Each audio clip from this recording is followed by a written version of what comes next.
প্রতিবেদন এবং র্যাগিং বন্ধের জন্য সুপারিশ প্রদানের নিমিত্তে অবসরপ্রাপ্ত বিচারপতি মিফতাউদ্দিন চৌধুরীর নেতৃত্বে এক সদস্যের তদন্ত কমিশন গঠন করে গ্যাজেট প্রকাশ করে।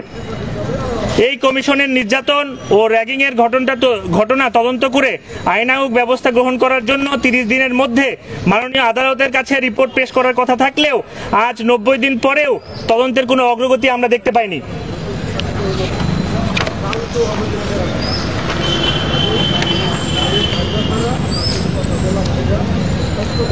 2 নম্বর পয়েন্ট, মামলায় বুয়েট প্রশাসনের অসহযোগিতা। বুয়েট কর্তৃপক্ষের কাছে নির্যাতনকারীদের তথ্য চেয়ে নির্যাতনের শিকার শিক্ষার্থীদের পক্ষ থেকে আবেদন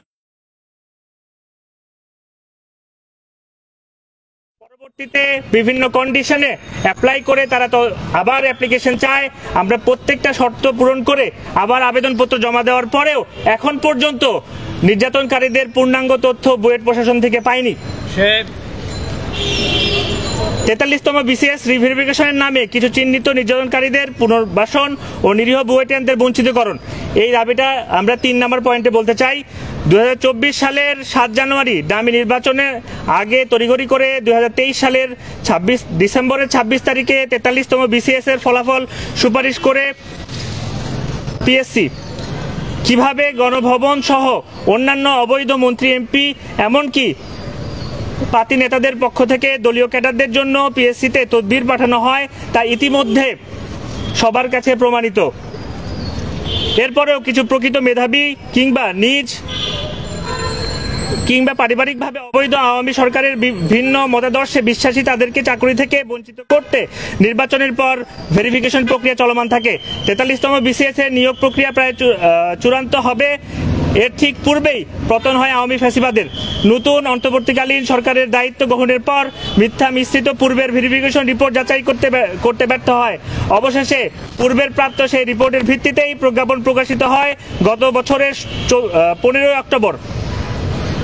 তার পরপরই 17 অক্টোবর বিএনপির স্থায়ী কমিটির সদস্য সালাউদ্দিন আহমেদ সংবাদ সম্মেলন করে জানান যে যাচাই বাছাই না করে সম্পূর্ণ দলীয় বিবেচনায় নিয়োগ দেয়া এই বিসিএস এর নিয়োগ প্রজ্ঞাপন বাতিল করতে হবে। 23 অক্টোবর ছাত্রলীগকে সন্ত্রাসী সংগঠন হিসেবে চিহ্নিত করে নিষিদ্ধ করে সরকার। পরবর্তীতে 25 অক্টোবর অন্তর্বর্তীকালীন সরকারের উপদেষ্টা জনাব আসিফ মাহমুদ সামাজিক যোগাযোগ মাধ্যমে জানান যে নিষিদ্ধ সংগঠনের কেউ প্রজাতন্ত্রের কর্মে নিযুক্ত হতে পারবে না। পরবর্তীতে 43তম বিসিএস পরীক্ষায় সুপারিশপ্রাপ্তদের রিভেরিফিকেশন শুরু হয়।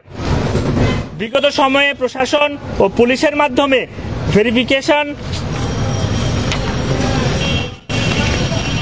করা হলেও এবার ভেরিফিকেশন করানো হয় এনএসআই এবং ডিজিএফআই এর মাধ্যমে।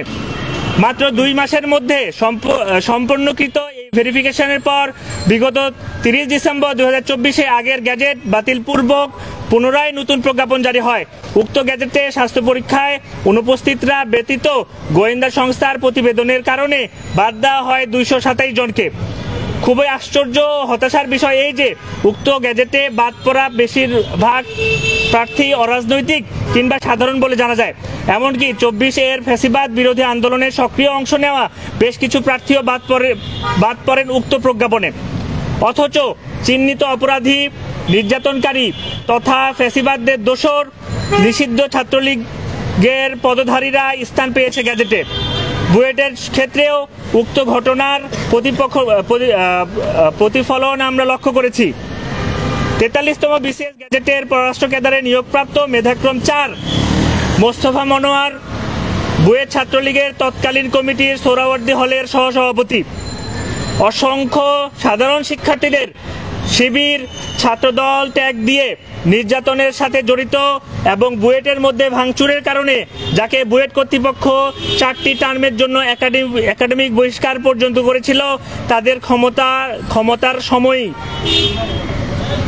নিষিদ্ধ সন্ত্রাসী সংগঠনের এমন সদস্য কিভাবে গ্যাজেটেড হয়?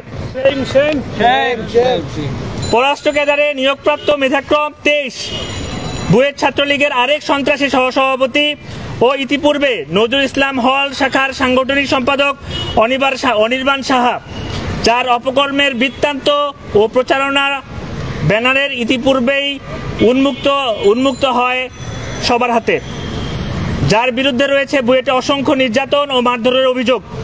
এই সন্ত্রাসী পূর্বের একটি বিসিএস এর মাধ্যমে ইতিপূর্বে একটি ক্যাডারে কর্মরত রয়েছে বলে আমরা জেনেছি। তবে কি এই চাকুরির সুবাদেই অবৈধভাবে এখনো প্রভাবান্বিত করা হচ্ছে এই রিভেরিফিকেশন প্রক্রিয়াকে? অনুপ কুমার বিশ্বাস 43 বিসিএস প্রশাসনে ক্যাডারে 61তম হয়ে সুপারিশপ্রাপ্ত হয়ে রাজশাহী বিভাগীয় কমিশনারের কার্যালয়ে জয়েন করেছেন। বুয়েটের রশিদ হলের কুখ্যাত এই অনুপ নগর পরিকল্পনা বিভাগের তৌহিদুল ইসলাম সেতু, সোলাইমান খান সহ অসংখ্য ছাত্র নির্যাতনে অভিযুক্ত হয়ে বুয়েট থেকে বহিষ্কার হয়েও দলীয় ক্ষমতা ব্যবহার করে ছাত্রত্ব ফিরিয়ে আনে।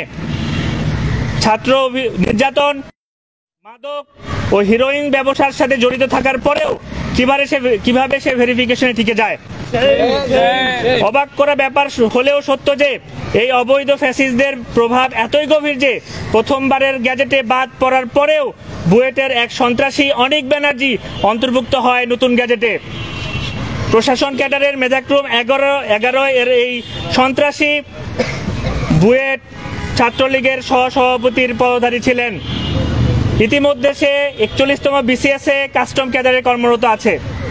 এই সন্ত্রাসী আবরার ফাহাদ হত্যাকাণ্ডের আগে নগর পরিকল্পনা বিভাগের মিজবুল বাহার জীবন নামে তারই একজন ক্লাসমেটের তীব্র নির্যাতন করে বলে আমরা জানতে পারি। দাড়ি টুপি ও নামাজ পড়ার কারণে আরেক সহপাঠী আব্দুল আলিমকে ভীতিকর অবস্থায় তৈরি করে সার্বক্ষণিক মানসিক নির্যাতনের মতো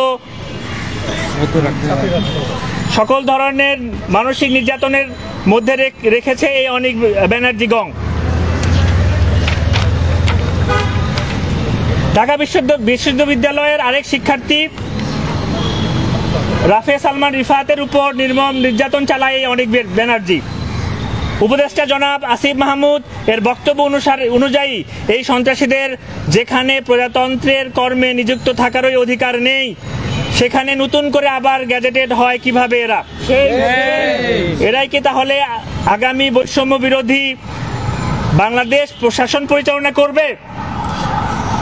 এটি রাষ্ট্রীয় সেবা এবং নৈতিকতার সম্পূর্ণ বিপরীত বলে আমরা মনে করি। অপরাধীদের জন্য রাষ্ট্রীয় চাকরি নয়, বরং দৃষ্টান্তমূলক শাস্তি প্রযোজ্য। 4 নম্বর যে পয়েন্টটি আমরা উল্লেখ করতে চাই, থানায় মামলা না নেওয়ার অভিযোগ। বুয়েটের নির্যাতনের ঘটনায় সংশ্লিষ্ট থানায় মামলা করতে যান 2 জন ভিকটিম ছাত্র, কিন্তু বিভিন্ন অজুহাতে সেই সব থানায় মামলা গ্রহণ করা হয়নি।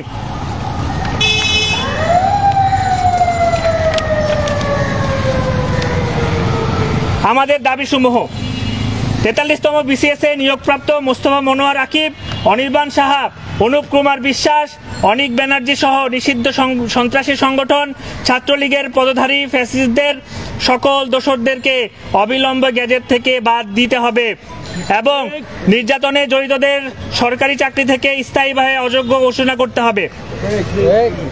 2 নম্বর দাবি, যে সকল সাধারণ শিক্ষার্থী 43 বিসিএস থেকে বাদ পড়েছে তাদেরকে প্রজাতন্ত্রের সেবা করার সুযোগ দিতে হবে, তবে এর নামে পুনরায় যেন কোনো সন্ত্রাসী সংগঠনের পদধারী না ঢুকতে পারে সেটা লক্ষ্য রাখতে হবে।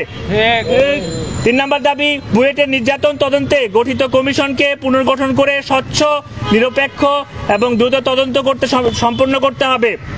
4 নম্বর দাবি, বুয়েট প্রশাসনকে নির্যাতনকারীদের তথ্য প্রদান করে নির্যাতিত শিক্ষার্থীদেরকে প্রয়োজনীয় সহায়তা প্রদান করতে হবে এবং অসহযোগিতার জন্য জবাবদিহি করতে হবে। 5 নম্বর দাবি, থানার মামলা গ্রহণে বাধা দেওয়ার অভিযোগ তদন্ত করে দোষীদের বিরুদ্ধে ব্যবস্থা গ্রহণ করতে হবে।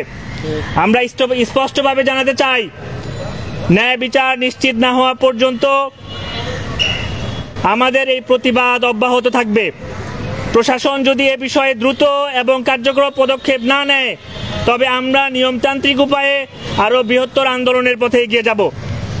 সবশেষে আমরা গণমাধ্যম কর্মীদেরকে প্রতি আহ্বান জানাই, আপনারা এই অন্যায়ের বিরুদ্ধে জনমত গঠনে এবং ন্যায় বিচারের দাবিতে আমাদের পাশে থাকবেন। ধন্যবাদ। আমাদের কাছে